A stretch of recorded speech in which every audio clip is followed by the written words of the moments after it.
You are now about to witness the strength of street knowledge.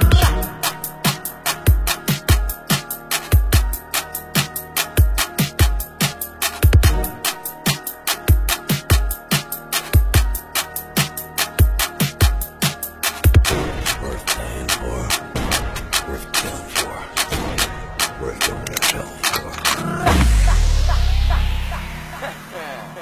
You are listening to the music of DJ Dindo. DJ Dindo. With DJ Clue. Pilipinas. Pitpita na ba naman yan? Sige, panagto. Baka di kayo na-inform na ngayon ay halimaw na yung batang uhugin na dati nyong in-ignore. Bilang patunay na di kayo maging ihanay sa dati nyong in-ignore. Ngayon sa lakas ko pag bumundol, yan ay ganyan pang pag nagpalindor. Kamusta lahat ng mapagmaliit? Ngayon yung subukan man lait ulit. Ganyan lang talaga yung mga inggit. Galit na galit sila sa malulupit. Kaya pasensya pag may nahagip. Sarap ba sa piling ano masakit? Ganyan talaga paglabag sa loob mong humanga at pagtakot mong bumili. Puta diba na pakasakla? Ginigiit na wala kong talento pero isa ka sa napalakpak. Sige tigilan nakakaputak, sa padinig mo ay isalpak. At sa mahina naman na awitin hanggang sa ang utak mo'y mabakbak. Ano masarap ba? Nakakatawa lang lahat mga talanta. Pare-pareho na kinahiligan pero ba't naghihilahan pababa? Dahil ba di matanggap na kinayo ko na lahat ng hindi nyo magawa? Parang hinamak nyo lang mga karagatan na ang gamit ng ibang ka. Ibang ka na yata. Ibang ka na yata. Ibang ka na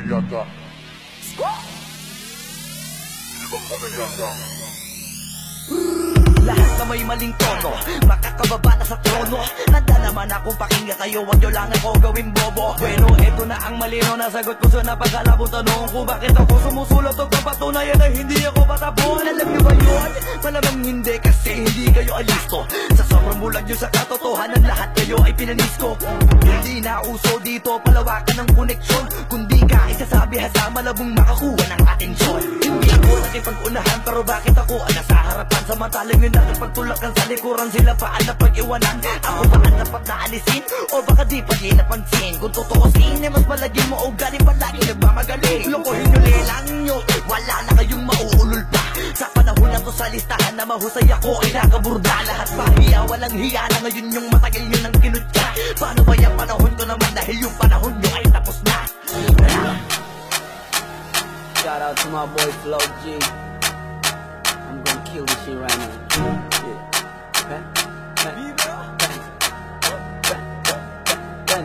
Ang mundong to'y lunod sa inggit, puro ring tako magsisipsip. Kapag may bago na ko at timano, tingin na agad na susumikse.